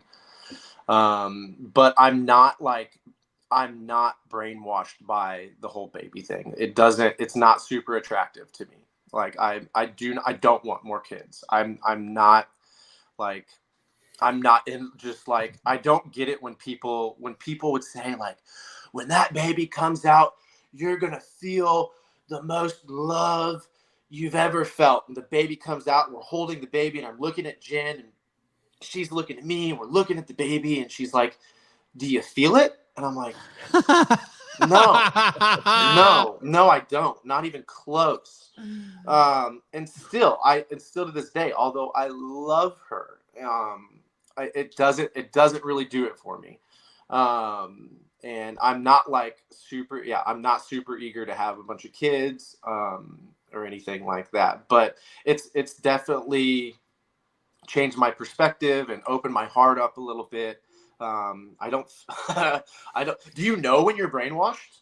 Like, that's a good question. Yeah, I don't know, but like I feel like completely brainwashed. Like if I hear like at 3 a.m, if I hear, can you wipe my butt for me? Like I'll just get up like a fucking zombie and go do it with love. And I'm like, and I'll have this out of body experience. Like, who is this guy? Like 10 years ago, I'd been like, fuck off. Don't talk to me when I'm sleeping. And now it's like, now I'm happy to get up at 3 a.m. and wipe some dude's ass. Yeah. Teaching dudes how to pull their foreskin back. I'm like, what the fuck? And I'm just like loving it. I'm like, what has happened to me? Dude, yeah. I had shit on my hands yesterday morning. Yeah. Yeah. The shit I was the least, although I love changing diapers because it's a good bonding moment, but the shit was, I was very, the shit's on another level. Shit can be on another level. We're about out of it. She's starting to be like pretty good about going to the bathroom and initiating that. So it's getting better and better. Less poo fingers. How old is she? She turned 2 in November. And so she calls you dad? Or in October. She dad or Sam? Sam? That's his name. That's crazy. When my kids call me by my name, I know I'm in trouble. They don't do it very often. That's crazy. She'll call you Sam? Yeah. She's a hoot. She's been a really sweet, fun girl. So, I've really, really enjoyed our time together. And she got your quads. Dude. It's so wild picking her up, and I'm sure a lot of parents feel this way about their children, like in regards to like how they're different or special or whatever. But when I pick her up, in comparison to like when I pick another kid up, and I pick another kid up and they feel like a floppy little like Gumby, and then I pick her up and I have to like brace myself before I pick her up. She's just this solid, dense, like she got some thick legs and calves and. Who's on your team at Wodapalooza? It's Jorge and El Chama. So you guys don't. Do you guys have a chance to win? I mean, against like these maniacs like James Sprague, Chad Hopper, and Dallin Pepper. Yeah, you know what? George and Josh are freaks. They are fantastic athletes. And I think what we do have that helps us out a little bit is just our tenure and our experience in competition.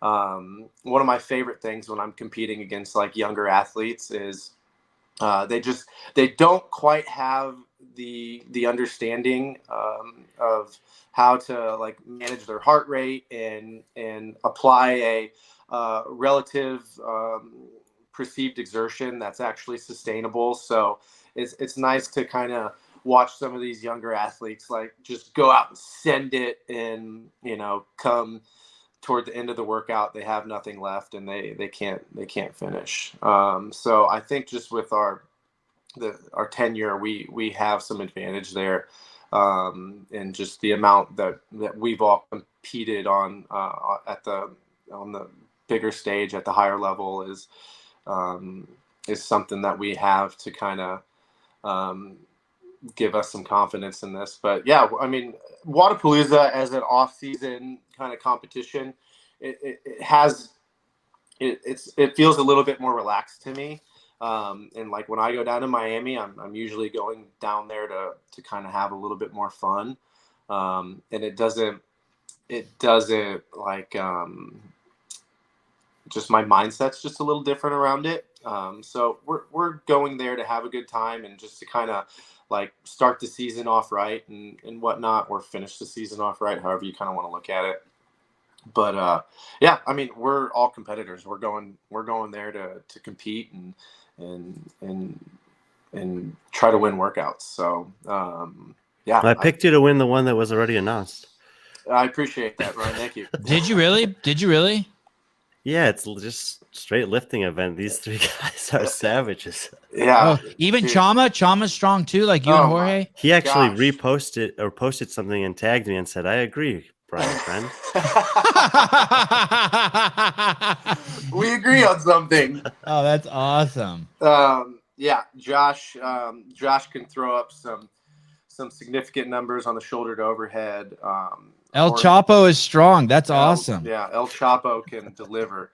And I'm honestly super excited to I hope Jorge considers an individual run after next year. I think they're definitely contenders for winning the team division next year, especially just after like just kind of that was their first time as a team together, so just having more familiarity with one another. They made the podium, right? Were they second? They got third. Crazy. So yeah, I think they got a great shot. Even if like Rich's team was still there, I would still say I thought they had a shot last year. I really did believe it. And they did. They made it on the podium. Yeah, and they did. They just had a few kind of execution errors, and I've always kind of said whoever wins first made 0 to 1 mistakes, whoever gets second made 2 mistakes, and whoever gets third made 3 mistakes. So they just had kind of 3 little execution errors, and but their athleticism and their capacity and their strength and their ability to communicate and work together as a team, like all those things are there. So yeah, really looking forward to them and to watching them in the team this year. But and Josh too. I'm excited to see and Brittany and Dev, all of them. Like I'm really excited to watch all of them.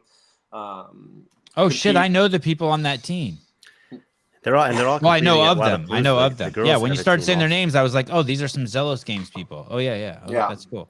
But but Jorge, I've just really grown to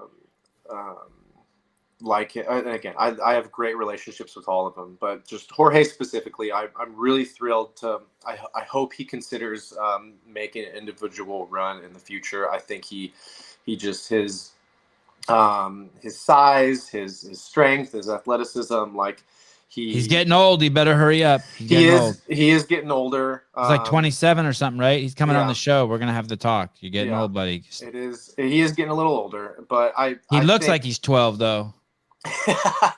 He's a sweet boy too. Yeah, So he kind of acts pretty young too. Not like immature by any stretch, but he's just such a sweet man that but yeah, I think he his body will hold up fine, and he's well put together right now, and he's not like battling any like crazy injuries or anything like that. So I think if he continues this course and keeps kind of working on some of his weaknesses and such, he'll have a great shot at being able to showcase himself as an individual athlete in the future. Thanks for coming on. I'm excited to see you compete. Thanks, guys. Yeah, it's always great seeing you. It's been 5 months since you've been on the show. Too long, and I'm glad to have you back. Yeah, I'm always thrilled whenever I get a text from you guys asking to come on the show. Thanks, dude. Yep, this is my favorite podcast to be on, and I absolutely adore both of you, and look forward to the next one. Thanks, brother. Please say hi to your colleague over at Strong Coffee, Adam, and please squeeze Bickle's balls for me. I should be seeing him soon, so I'll give him a big squeeze for you. He's a great dude. All right, brother. Big hug for you next week coming your way too, Sam. Thank you, man. I really appreciate it. Thank you. Thank you. Thank you. Thanks, Sam.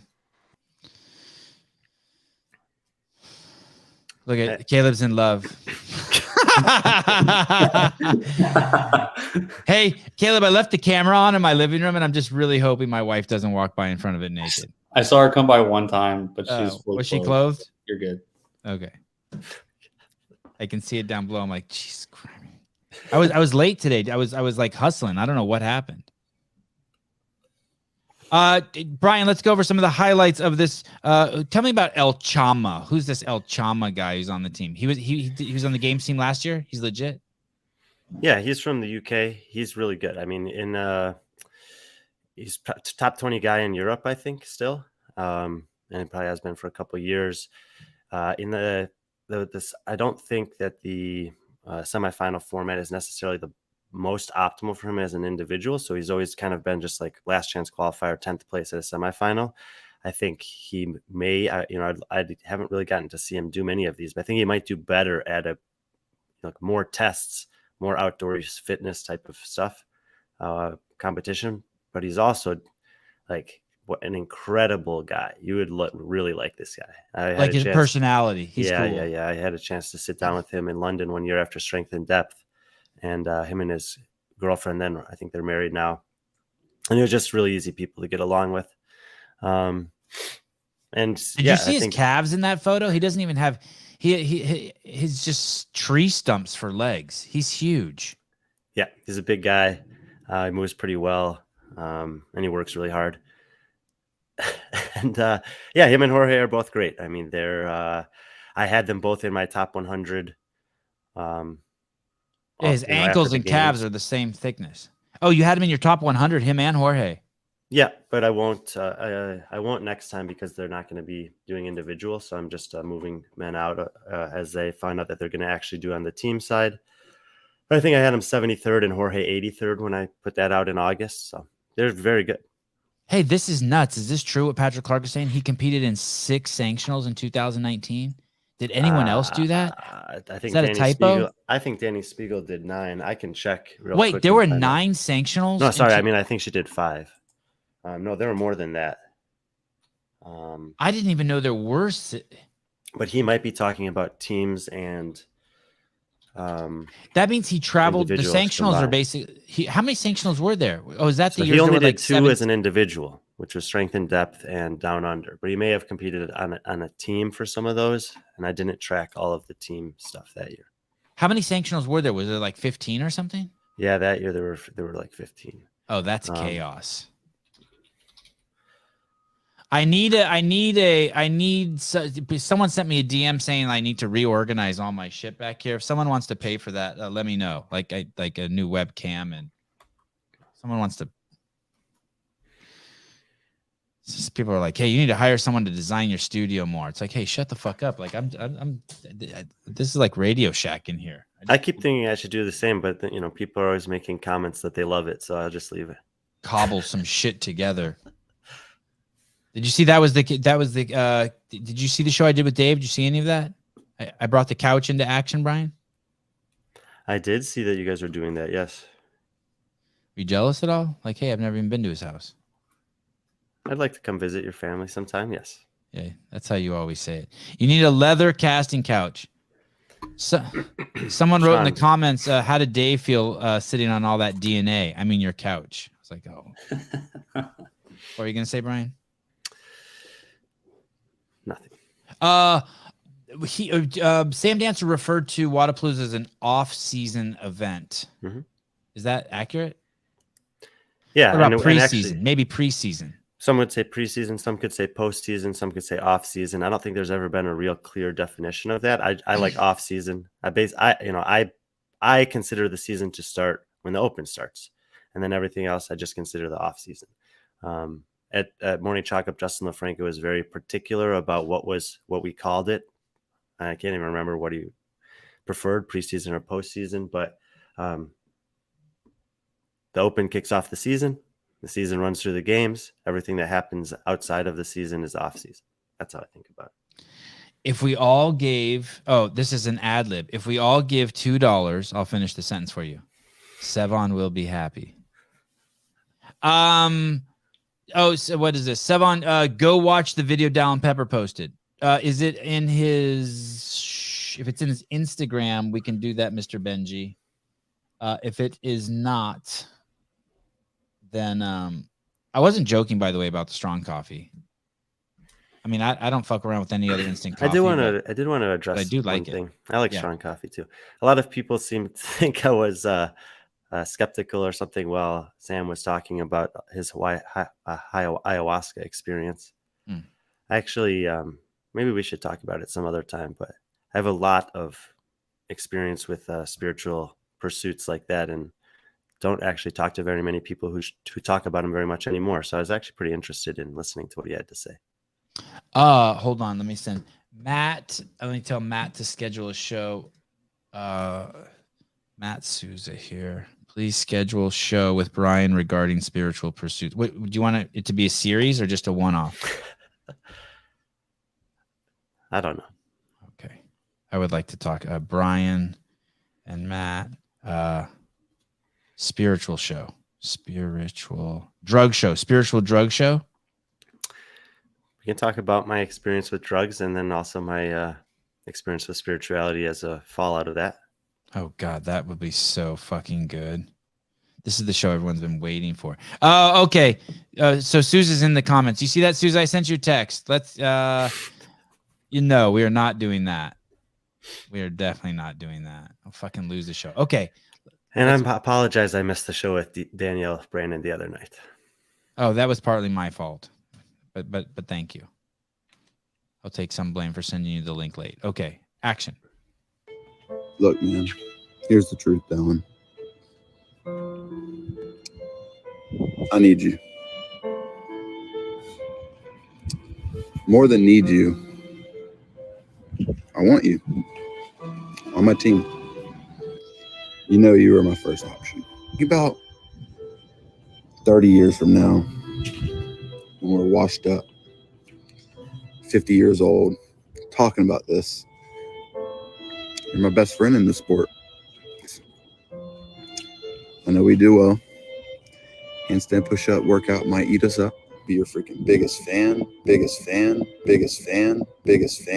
I give you like $300 in my purse, man, just for you to do this. $300 extra. I'd do anything.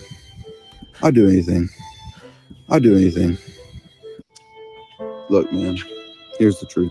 Hey, when was that posted? Oh, 28 minutes ago. Okay. Very good. He teased it in the comments. He said, wait for my announcement video. Oh, who did? Dallin. Oh, Dallin was in the comments? Mm-hmm. Dallin, tell your boy Jason to quit being such a pussy and come on the show. He stopped returning my text messages. The douche. You tell him too, JR. He will never see that money. I'm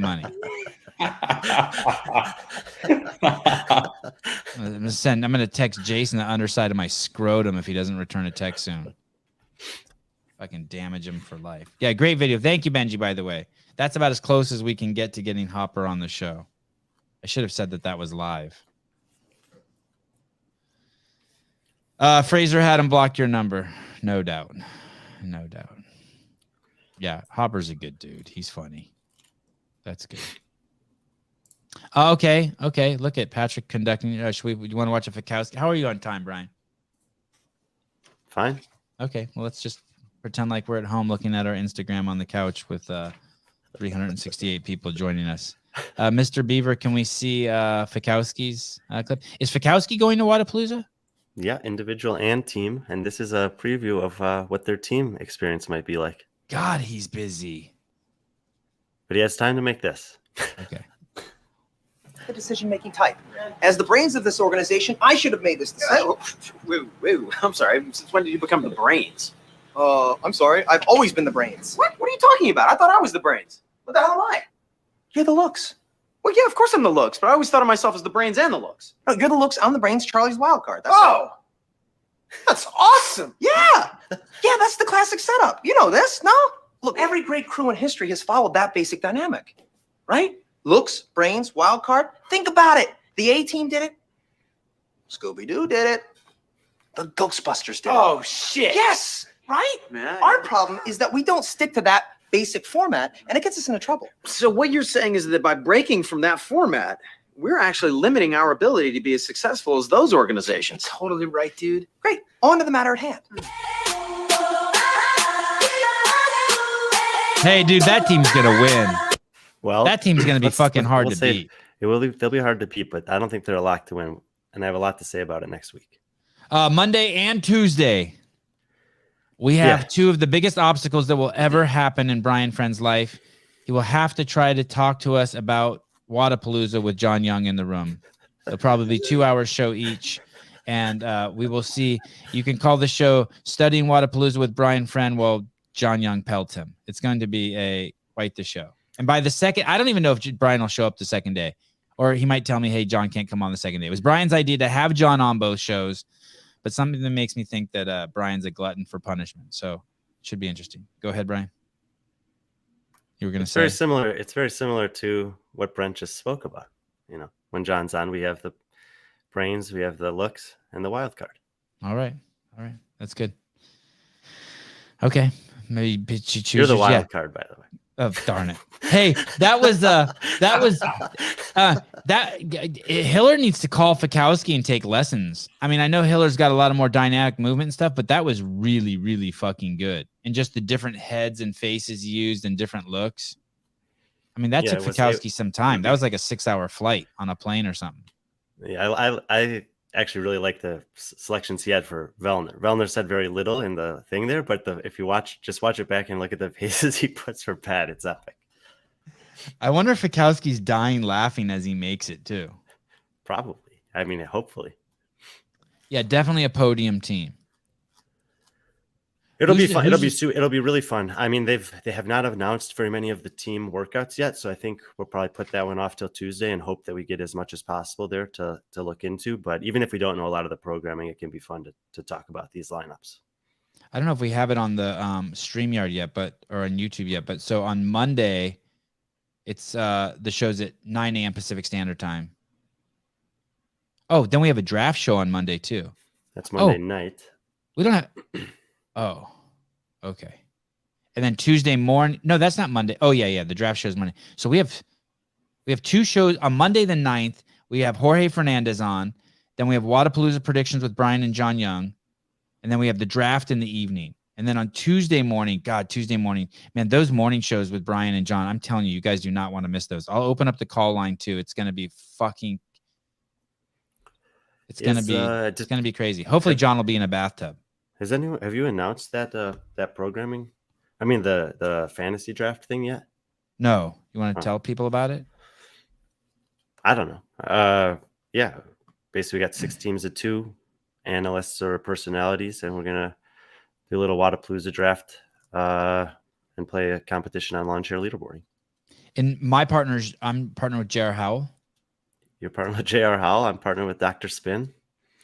Oh. We got 4 other teams of 2. How come you guys got 2 brains?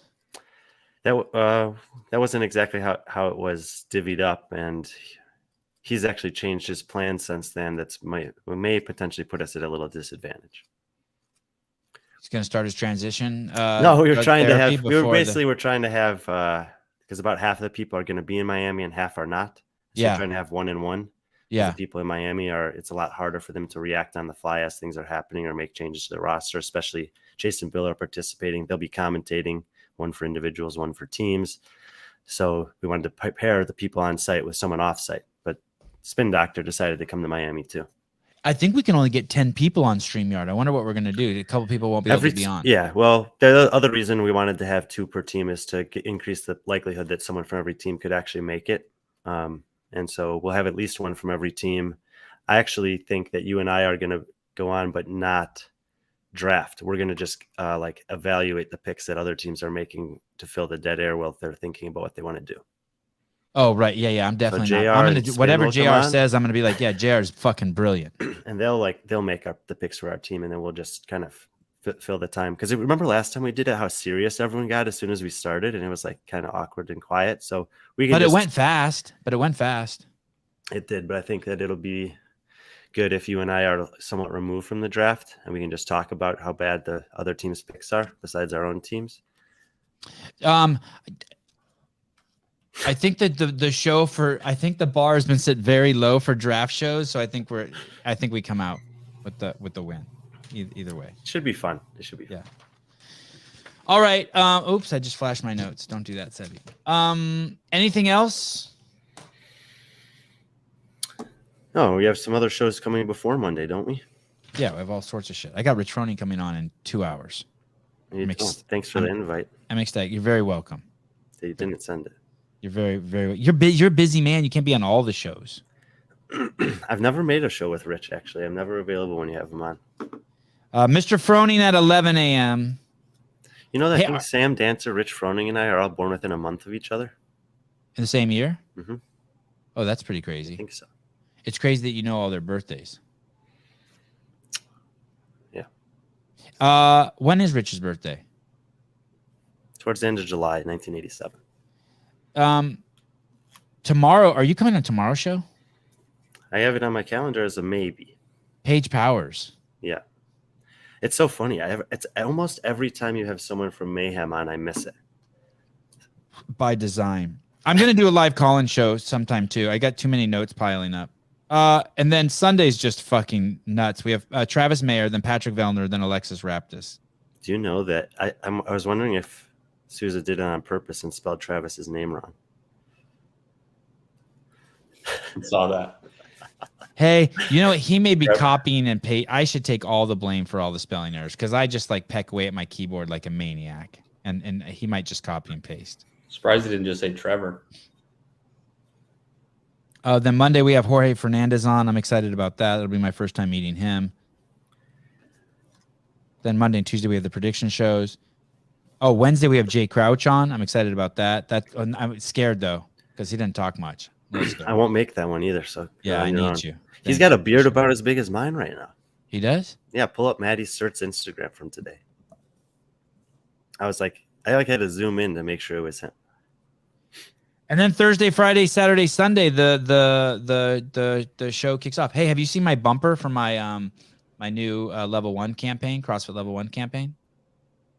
I don't think so. Would you like to see it? Has anyone seen it? Yeah, I've shown it on the show once or twice. Not very often. It's kind of top secret. Oh. Have you seen the Magic of CrossFit campaign that they've started? Yeah. And you know how they have like those graphics that say the magic of CrossFit? Mm-hmm. So I have some L1 commercials coming out. Caleb, do you want to show Jay Crouch's beard, and then I'll show the magic of CrossFit bumper?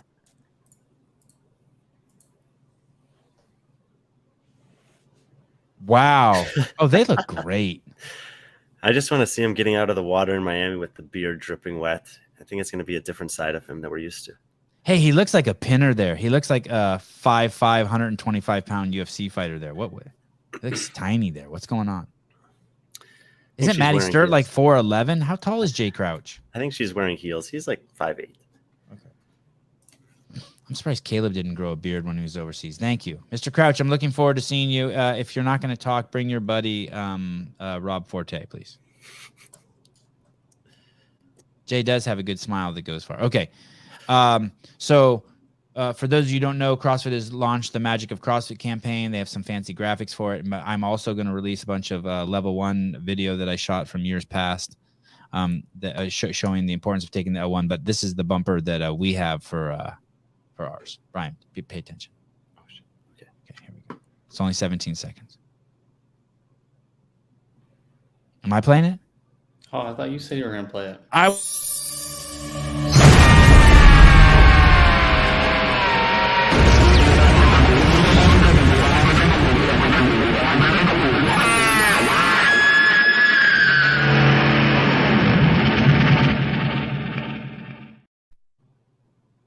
That's sage, by the way. Some people think that's marijuana. That is not marijuana. That's sage that's burning.